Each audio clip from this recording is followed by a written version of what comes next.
What is going on, everyone? Welcome in here to the Bettor Sports Betting Show on a Thursday afternoon on Fantasy Alarm, Bettor Sports Network, YouTube's out there. Appreciate everyone joining in, watching, joining in on the chat here on YouTube. Throw out your own bets, your own picks for tonight, for this weekend in the NFL, whatever you guys want to talk about. We are here because we're covering a little bit of everything on today's show. We got NBA with Iggy Gilbert. He is back to give us some props, some bets for Thursday nights. Smaller slate, but enough to get to. And then NHL, we'll bring in producer Adam Bernard to give out some NHL bets and picks for tonight's bigger slate. And then I got a couple college basketball bets that I will throw out, sprinkle in throughout the show here. Gonna start right there before we talk some NBA with Iggy. I got a bet here to give out. It's arguably one of the games of the night. I think Illinois, Michigan. Illinois comes in here as the ranked opponent, but Michigan, obviously the big brand and the home team. The spread is a little low at 2.5, so it should be entertaining. But give me the Illinois money line here. It is minus 145 on BetMGM. Not too bad. You can look at the spread if you want, but I just think Illinois wins this game. This is a Michigan team that. So they're coming off a win against Ohio State last game. It was at home, but it's a big rivalry game, and it was a game they obviously really got up for. But I just see a letdown from that because this is still a team that before beating Ohio State last game over the weekend, or that was Monday night, they lost 5 straight beforehand, and they're 4-10 straight up over their last 14 games. This is a down year for Michigan.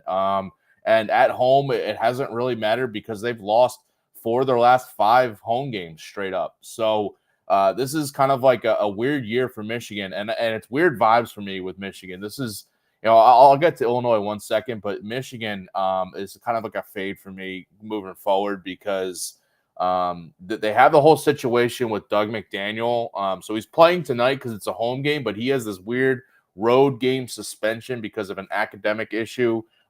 Where they've suspended him for like the next 7 road games, I think, moving forward. But he's playing at home. But it's still weird vibes because he's gonna be in and out of the lineup. And I know he's playing tonight. Obviously, gives them a boost, but it's weird vibes with that.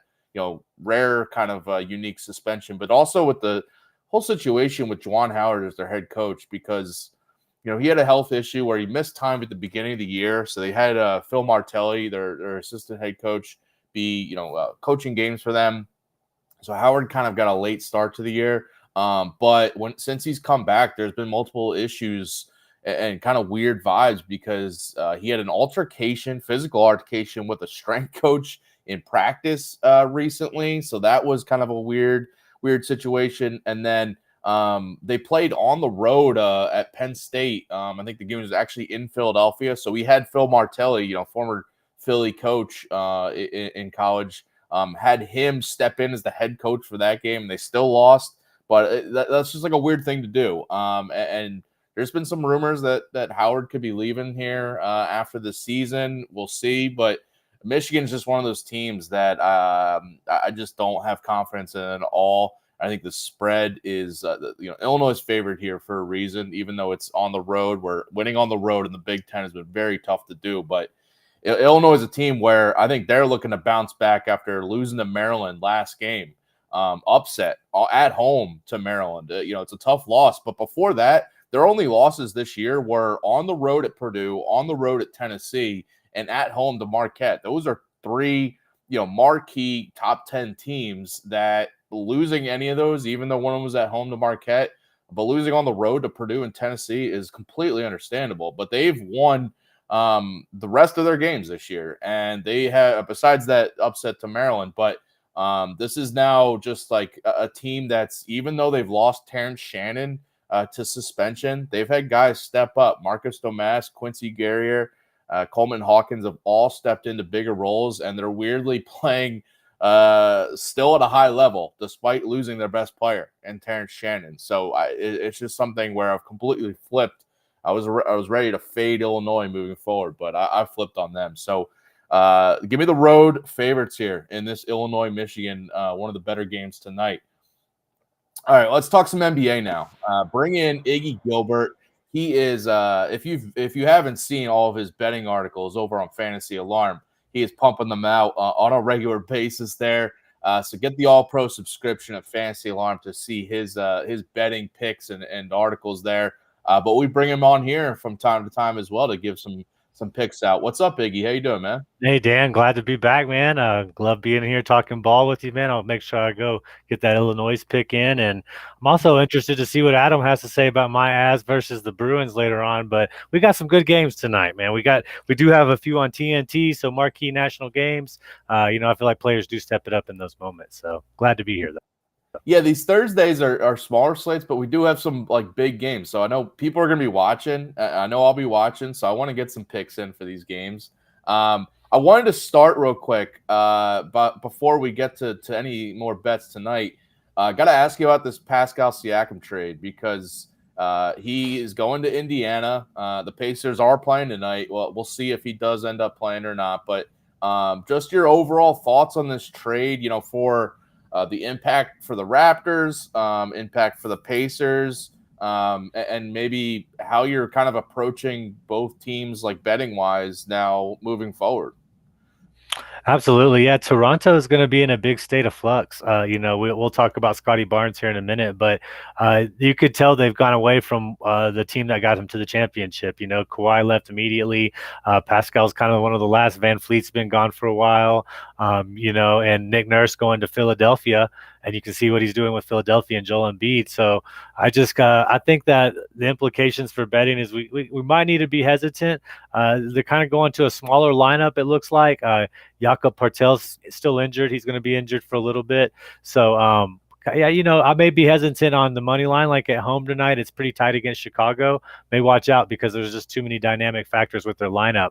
As far as Indiana goes, man, it's kind of perplexing. They're making moves like they think they can make a push in the Eastern Conference. But right now, no Tyrese Halliburton. You're going to probably rely on Siakam and Miles Turner a lot. We're going to kind of see what the algorithms do to their props. But from a fantasy perspective, Bruce Brown going over there might get up a few more minutes at Toronto if you kind of do, fantasy points or something on sleeper like that. Kind of keep an eye out on that. And then I do think Pascal Siakam is going to kind of be on double watch. I think his rebounds go up because Bruce Brown was going in and getting rebounds even as a sixth man. Tyrese Halliburton could get rebounds, but he's out. Miles Turner, to be a center, you got to kind of pick and choose those games when you're kind of looking at him to have a big night. So I have Siakam in fantasy, so I'm kind of interested in what's going to happen with the Kings tonight. Late ball game, so you may not want to count on him as far as that goes too. Yeah, that's a 10 p.m. Eastern tip, and I'm looking like at BetMGM right now. There's no props available for Siakam, so again, we'll see if he does play or not. But maybe keep an eye on those. But there's, if you want to dive into other props for Miles Turner or other Pacers, they are there. So, you mentioned the Raptors. The Raptors game is the first one on TNT tonight. Coincidentally, the NBA working this out, so they got the Raptors on national TV here at home. Raptors pulled off a big win over the Heat last night without Siakam and kind of like a new lineup there. They, between this trade and the OG Anunoby trade where they got RG Barrett and quickly as like kind of their two main guys now. This is a feisty team, but you like a different pick in this game, and this is a bet. You are keep going back to, and listen, it keeps cashing, so I don't blame you. Yeah, it's only disappointed me one time out of 6 this month. So he's only Scotty Barnes over 7.5 rebounds. It started at plus 145 at about 5 something Mountain Time in the morning, moved to plus 120. I see it at plus 110 on MGM right now. So this line's been moving steadily down. He's only covered this once this month. He's only averaging 5 rebounds a game this month, and he's kind of in that flux position. He's not part of the new regime. I mean, he was a double machine for them as the point guard, but like you said, with the New York trade and OG going, and then you get RJ in and Emmanuel in, and they're kind of running they came in, started playing a lot of minutes immediately, and they're kind of become the focal point of this offense. So we'll see how that affects Barnes. He could go to a forward. It's when it comes to betting, I'll take one wrong bet on a player if it's been really successful, and if they go and cover it again, or if they lose the bet for me, then we'll start rethinking it. But man, if something's successful, it's just the well, dude. You just go down and get you a bucket full of water and come back up, and you just keep doing it repeatedly, and that's one of my methods of betting, and he's been really good to me. And I do think Scotty Barnes is a great player. I'm not trying to say he's a bad player. I think he's all-star worthy, to be honest, or at least most improved player candidate worthy. But his under's just been too reliable, and I don't know if it's the bookies not putting the algorithm in correctly, factoring for his rebounds in 2023. I don't know if it's the new scheme, but his minutes have been dropping, and so is his production. So yeah, it's weird to see his rebound line at 7.5 because as you said, like he's been under this in 5 of the last 6 of the last 7, something like that. And I feel like that maybe it's raised a little bit because of Siakam now gone, and they're kind of expecting maybe some more Barnes rebounds. But last night in the game without Siakam, he only had 5 rebounds. So and they're playing back to back. So that's just another statistic at your advantage. So I don't know. I think he's kind of getting game planned out or phased out for something they envision differently at Toronto. Weird. All right. Well, yeah. So you're going the under on Scotty Barnes rebounds. This has been cashing left and right. So I'm totally with you on this one. You also like a pick in that Pacers game tonight in the Kings Pacers on De'Aaron Fox, right? Yeah, both of these teams come in tonight losing 3 games in a row, but the Kings kind of had a brutal stretch there at the end. They had Philly, Milwaukee, Phoenix, and then another team in there that was pretty good off the top of my head. But they're finally back home. They're playing a little better at home, and Fox has scored over 30 points in his last game, so I'm taking De'Aaron Fox over 28.5 points. His average is at 28 for the season. And they got to shake this losing streak. I mean, you can't really lose ground in the West right now. Like, there's just not enough games to go into the All-Star break and you try to make a push from like the 10 or, the 9 spot and try to get out of the play-in. They need to maintain that 5. They're kind of a perplexing team, but Fox has been very consistent with the scoring. I just think that the Pacers give up the second most points to opposing teams. That's not going to change. I mean, they're going to have to figure out their rhythm with or without Siakam because they don't have Bruce Brown. Obi Toppin, this could be his last little hurrah here, if he's coming off the bench still. So we try to take a look. But yeah, they're going to be in a kind of off rhythm, and Rick Carlisle's, I think, one of the best coaches in the NBA. I'm sure he'll have them ready, but his mantra, he's trying to change like the scoring, but I don't see how they're going to do it. They just don't have the defending, and Bruce Brown was a good defender and they just got rid of him. So, I don't, I just think that it's going to be a shootout. The Kings aren't really playing great defense this year, and I think that favors De'Aaron Fox in this bet to cover 28.5. Decent odds over at MGM right now, and I just expect him to get a little over his average. That's what it boils down to for me tonight. Yeah, and this game, 247.5 total is the highest over-under of the slate. We've seen this a lot with Pacers games, and they're usually cashing the over, right? Yeah, it's nuts. I can't do it sometimes. It was like when Iowa, the football team, had like that 28.5 under, and my friend was like, "Yeah, do it. Yeah, hammer it." I was like, "You sure 28.5 points?" And it hit. So it's the same thing with it's the same thing with the Pacers on the over, especially if they play Atlanta. That could be 300-point game or Milwaukee 300-point game. It's ridiculous, kind of, honestly. That happened early this year, right? Milwaukee, Indiana. Yeah, they did. Yeah. It was like I thought it would, and the spread was even, or the over under was even higher that game. I think it was like at 240 something, and they still smashed it. So no defense. Sometimes the books are just telling us something with these totals. Like with the Iowa game, or when you get Army Navy playing, it's a low total and it's still gonna hit the under usually. So I know it's weird how betting works like that sometimes. Yeah. All right. How about the your other pick here? And again, check out Iggy's article on fantasyalarm.com for some more breakdowns of these picks here and other picks every night during the week as well. Timberwolves Grizzlies. You got a prop in this one that you like? Yeah, I do like this one a lot. I've just been looking at Gobert. Like I said, here's his stat line or his rebounding line the last 6 games: 16, 18, 17, 12, 17, 12. I mean, Rudy Gobert has become that presence. I think Cat's living outside the 3-point line. I was originally looking at his 3-point prop, but it was at negative 195. It's kind of where my cutoff is for just a single prop on 3 points. But he's been living out there as a power forward. They've allowed Gobert to really take over the paint. And Memphis allows the second most rebounds to centers in the league right now, and they've moved down to the fourth worst rebounding team with 50, I think it was 54.8. I don't have my article pulled up, but I've watched that decline go down as I'm somebody that tracks rebounds quite a bit, and they're moving into one of the back half of the teams. Steven Adams was a big blow too. John Morant was a big blow, but so was Steven Adams, and trying to overcome his paint presence and allowing smaller forwards essentially to try to do that in the front court. It's not really working out for them, but they are playing competitively. The spread is, I believe, 12.5 right there, 12.5 when I looked at it, indicating a blowout, but they just really haven't been blown out the last couple of games without Ja Morant. So I do expect Rudy Gobert to play his minutes. I mentioned in the article he's only got one game with less than 28 minutes this month, and all the rest are over 32. So the volume's there. He's playing a lot of minutes. He's up for Defensive Player of the Year award, and a big part of that is his defensive rebounds, man. And I did forget to mention for the Scotty Barnes, there was a boost on the DraftKings. If you wanted to take it, you could put it, or if you wanted to put it towards the future, not a bad idea before we get to the All-Star break. There you go. Yeah, the boost on the Barnes or boost on this Gobert bet, even if you want. That's the second game on TNT tonight, right? That's the later game. So yeah, that's the later. I love how you're throwing up picks for both the marquee national TV games. Even though it's maybe not totally exciting to watch. With the Timberwolves are big favorites, right? 12.5 I'm seeing on as a spread, and obviously Bulls Raptors isn't the best game to watch, but. You can have some bets going for those. Iggy, thanks so much, man. Going forward, you're pumping out these best bets articles like most days now, right? So that's what we can look out for you, right?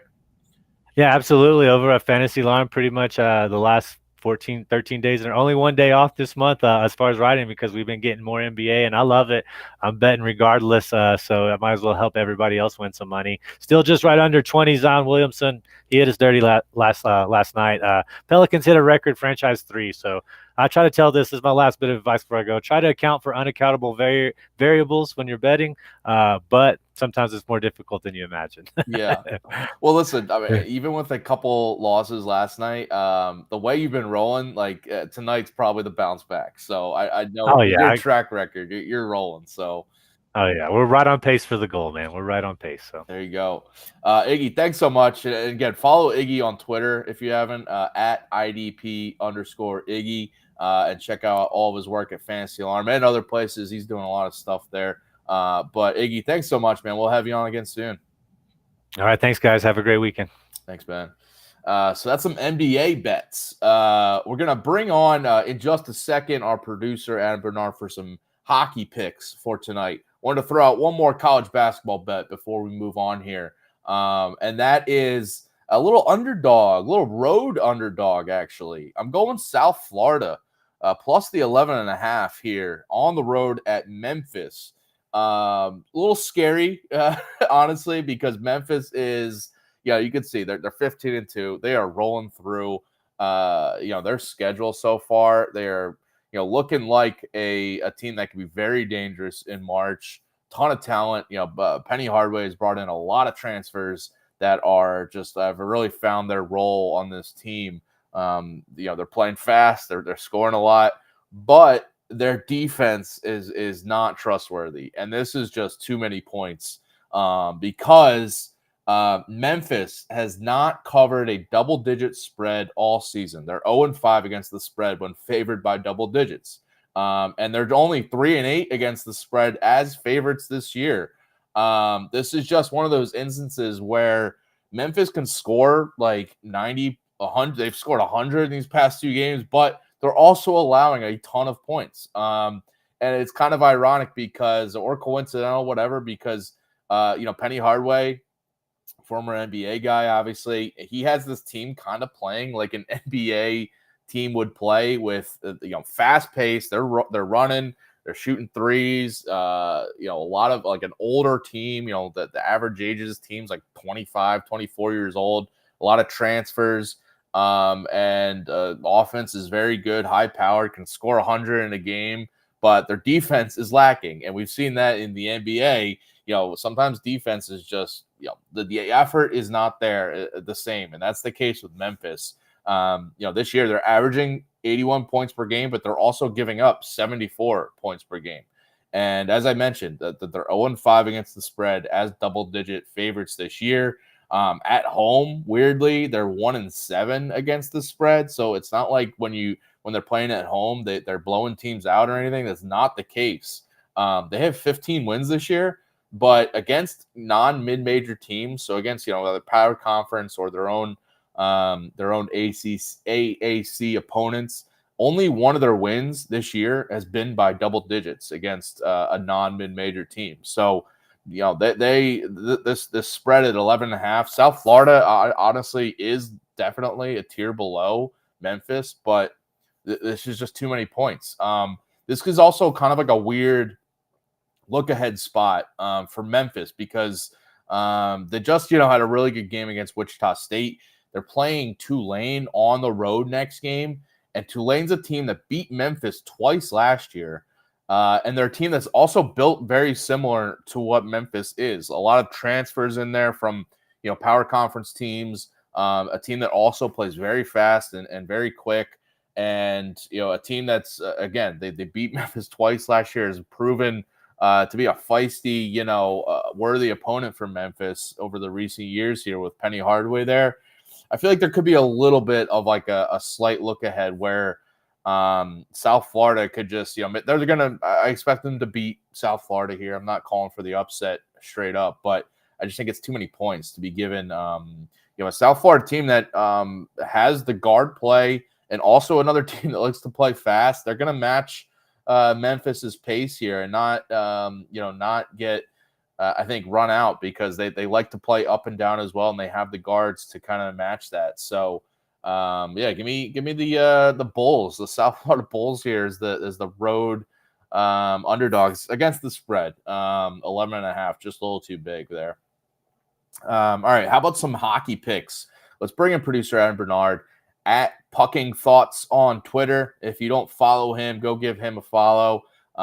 New Better Hockey Now episode is up now on Fantasy Alarm, Bettor Sports Network.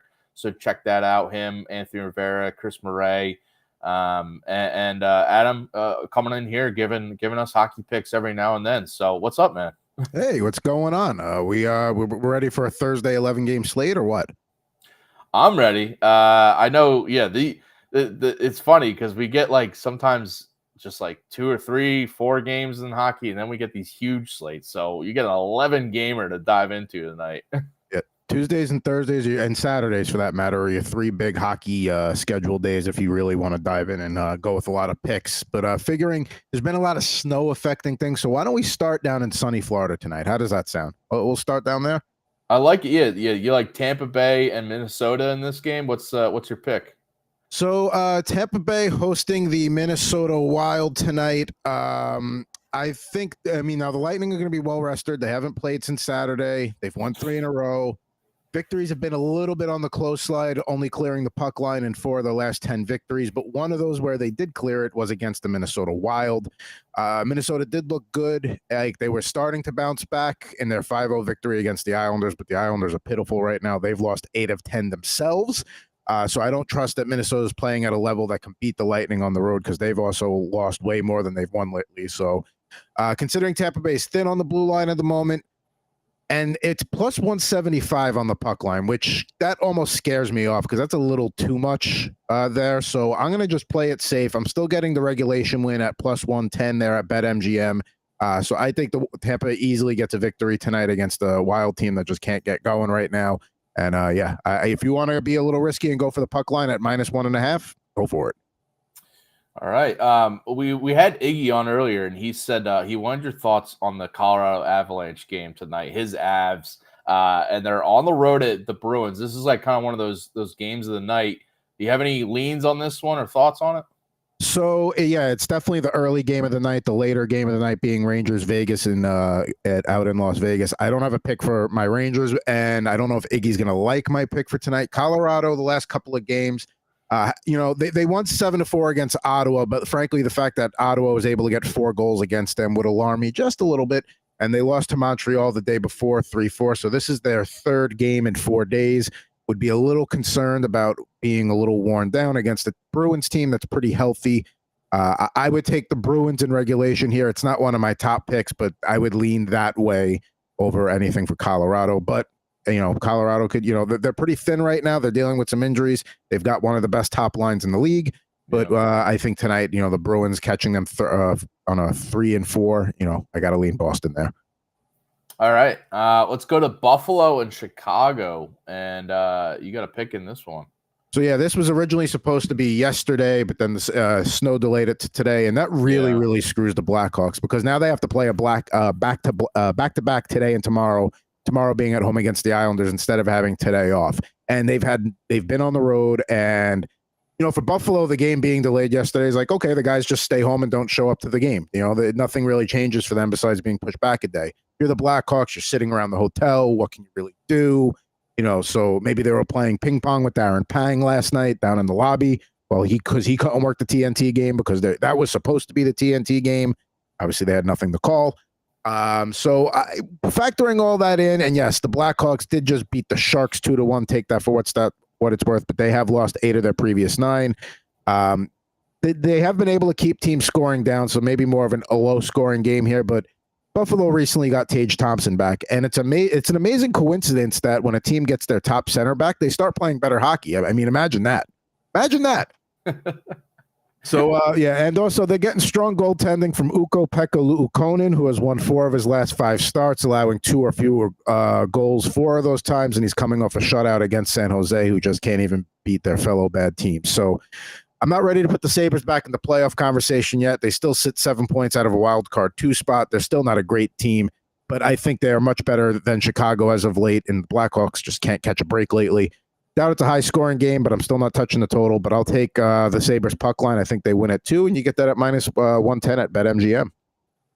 All right. Can you say the name of that goalie again? Ukko-Pekka Luukkonen. This is why I bring you on to talk hockey, because I have no idea even if you asked me to spell that, I couldn't. So, and to be fair, Buffalo's starting goalie was a much simpler pronunciation, Devon Levi, coming into the season, but he has not lived up to the hype. So the crease has been open for UPL to take over. If you ever got to say the name, you just say UPL. People will know what you mean. Oh, I see. One of those names where they're just like, all right, let's just call him by his initials or whatever. Exactly. Yeah, UPL. It works well. All right, Montreal and Ottawa, a little Canadian rivalry matchup here. Where are you going with this one? Now, shockingly, Canadian rivalry here. You're not too far away from one another, but this is their first meeting of the season, all the way into mid-January we are, and they have not played yet. Montreal played last night. They should be riding high off a 3-2 win over the lowly Devils.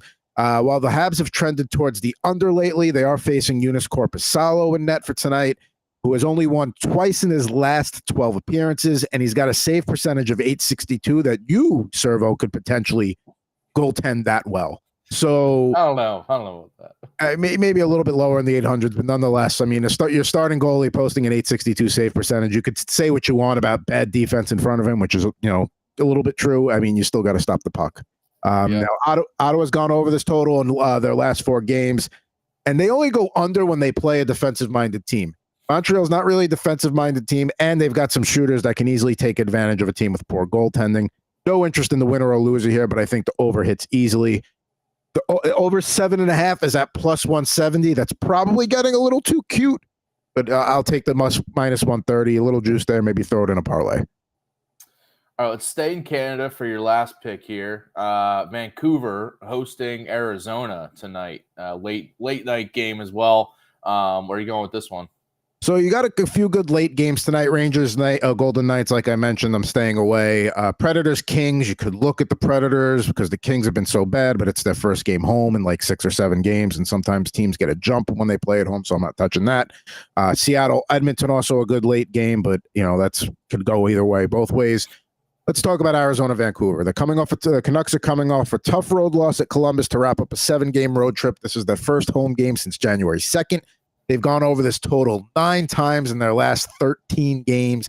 This is also their first game against Arizona this season. Arizona's wrapping up a 3-game road trip tonight, and they've gone over this total in 3 of their last 5. One of those was a 6-0 push against the Wild, which, come on, man. Can you get one goal to get the over, Minnesota? Arizona got 6. You can't get one to get it over? Anyway, Coyotes goaltender Connor Ingram has been strong in net.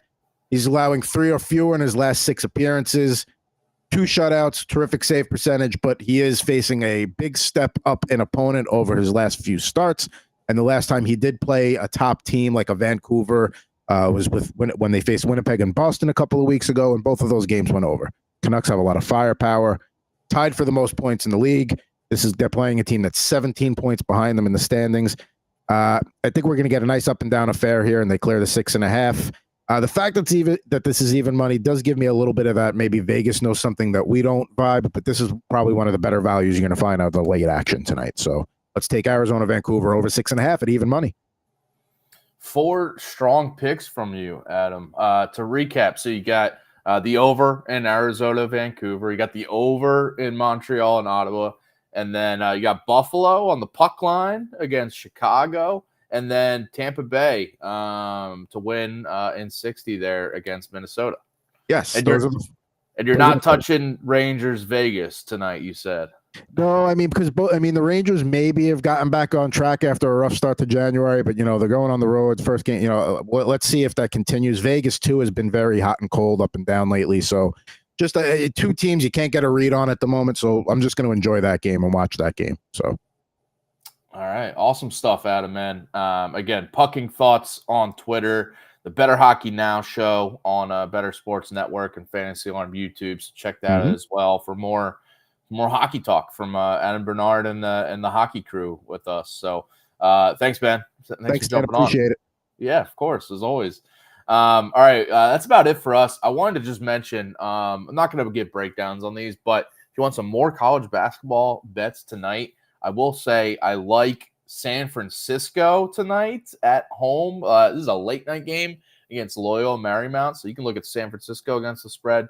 I also like Drexel at home against the spread in their game. I think they're playing Monmouth. Just like some 2 home favorites, at the spreads. I think Drexel is like 9.5 point favorites, and San Fran is 10.5. But I just think that both win easy and cover those spreads. So if you want some more college picks, again, earlier I said I like South Florida on the road to cover against Memphis, and I like Illinois on the money line. You can look at the spread too, but Illinois on the money line on the road at Michigan. Don't usually go with these road teams. I'm riding some home teams this season because they've been very profitable. Just the home college basketball teams this year throughout the country, but looking at a couple road teams tonight. That's about it for us. Tomorrow, 2 p.m. Eastern, we got loaded, NFL divisional round bets, props from me and Howard Bender. So tune into that tomorrow, 2 p.m. Eastern here on Bettor Sports Network, Fantasy Alarm. And today, coming up after us in a few hours here, 5 p.m. Eastern is the NBA DFS live show with John and Pemba and James Grande. So you got Iggy's bets from earlier. You can get some DFS as well from those guys. And then high stakes fantasy football as well with Eric Balkman on the Bettor Sports Network YouTube. So stay tuned for all that tonight. We'll see you guys tomorrow, 2 p.m. Eastern here as always on Bettor Sports Betting. Appreciate everyone tuning in here on a Thursday. We'll catch you tomorrow, and good luck with all your bets tonight. Bettor Sports Betting on the Bettor